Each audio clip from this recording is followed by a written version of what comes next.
Asia কাপৰ মাজতে পাকিস্তানৰ ডাঙৰ সিদ্ধান্ত এছিয়া কাপ ক্ৰিকেটৰ পৰৱৰ্তী মেচত অংশগ্ৰহণ নকৰে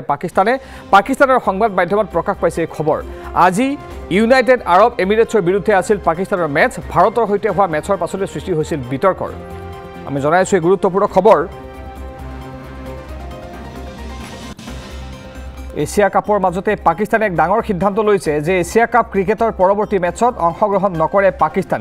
পাকিস্তানৰ সংবাদ মাধ্যমত এই খবৰ প্ৰকাশ পাইছে আজি ইউনাইটেড আৰব এমিৰেটছৰ বিৰুদ্ধে আছিল পাকিস্তানৰ মেচ ভাৰতৰ সৈতে হোৱা মেচৰ পাছতে সৃষ্টি হৈছিল বিতৰ্কৰ তাৰ পাছতে আমি দিছো এই খবৰটো যে পাকিস্তানে সিদ্ধান্ত গ্ৰহণ কৰিছে তেওঁলোকে পৰৱৰ্তী এছিয়া কাপত অংশগ্ৰহণ নকৰে আমাক অধিক জনাবে সন্দৰ্ভত নিউজ এডিটৰ মানস প্ৰতিম ডেকা এছিয়া কাপ চলি থকাৰ মাজতে পাকিস্তানে সিদ্ধান্ত গ্ৰহণ কৰিছে যে পৰৱৰ্তী এছিয়া কাপত তেওঁলোকে অংশগ্ৰহণ নকৰে কিয় এই সিদ্ধান্ত ললে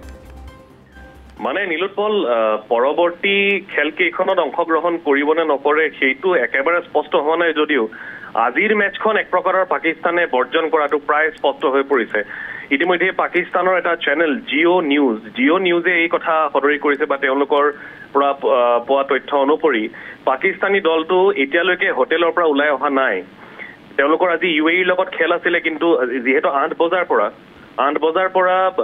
ডুবাই আন্তঃৰাষ্ট্ৰীয় ষ্টেডিয়ামত খেলখন আছিলে কিন্তু এতিয়ালৈকে পাকিস্তানী দলটো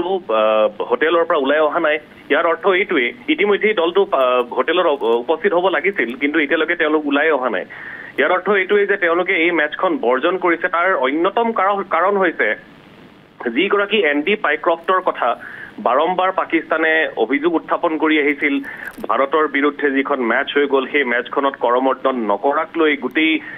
ক্ৰীড়া জগততে বিতৰ্কৰ সৃষ্টি হৈছে কিন্তু ভাৰতৰ নিজৰ কাৰণ আছে নিজৰ ৰিজনছ আছে কি কাৰণে ভাৰতে এই আনুষ্ঠানিকতা কৰা নাছিলে কিন্তু সেই মেচখনত এনডি পাইক্ৰফ্ট যিগৰাকী মেচ ৰেফাৰী আছিলে সেই মেচ ৰেফাৰী গৰাকীৰ ভূমিকাক লৈ পাকিস্তান খৰ্গহস্ত হৈছিল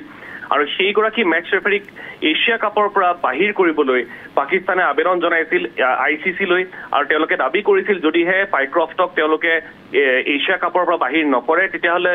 পৰৱৰ্তী মেচ কেইখনত পাকিস্তানে অংশ নলয় কিন্তু আইচিচিয়ে কালিৰ দিনটোত তেওঁলোকৰ সেই আবেদন পোনপটীয়াকৈ খাৰিজ কৰিছিল আৰু আজিৰ যিখন মেচ আছিলে নীলোৎপল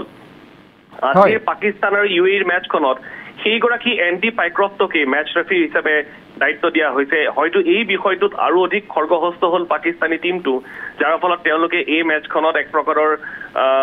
তেওঁলোকে অংশগ্ৰহণ নকৰাৰ সিদ্ধান্ত গ্ৰহণ কৰিছে এতিয়ালৈকেতো জিঅ' নিউজত সেইখিনি আমি তথ্যই পাই আছো আৰু এতিয়ালৈকে যিহেতু দলটো হোটেলৰ পৰা ওলাই অহা নাই গতিকে এইটো স্পষ্ট যে হয়তো আজিৰ মেচখনত পাকিস্তানে অংশগ্ৰহণ নকৰিব আৰু যদিহে আজিৰ মেচখনত পাকিস্তানে অংশগ্ৰহণ নকৰে তেতিয়াহ'লে পৰৱৰ্তী সময়ছোৱাত বা পৰৱৰ্তী খেলকেইখনত যে পাকিস্তান থাকিব এছিয়া কাপত ইয়াক লৈ কিন্তু সন্দেহৰ সৃষ্টি হৈছে এক প্ৰকাৰৰ গোটেই এছিয়া কাপৰ বাবে এতিয়া বিপদ হৈ পৰিছে পাকিস্তান কাৰণ ভাৰত আৰু পাকিস্তানৰ মেচখনক লৈ যথেষ্ট বিতৰ্ক হৈছিল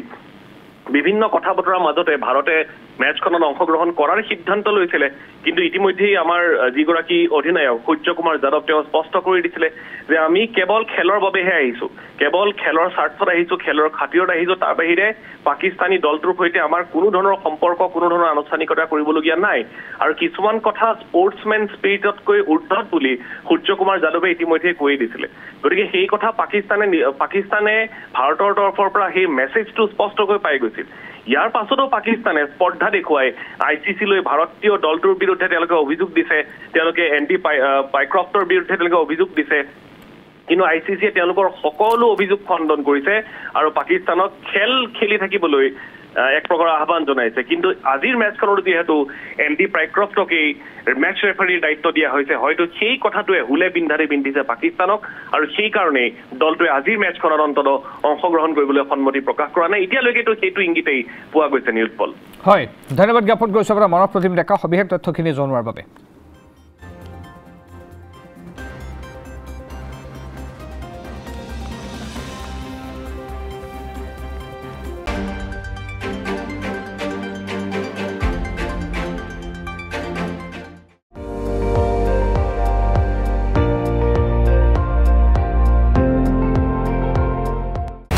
আপুনি চাই আছে ND24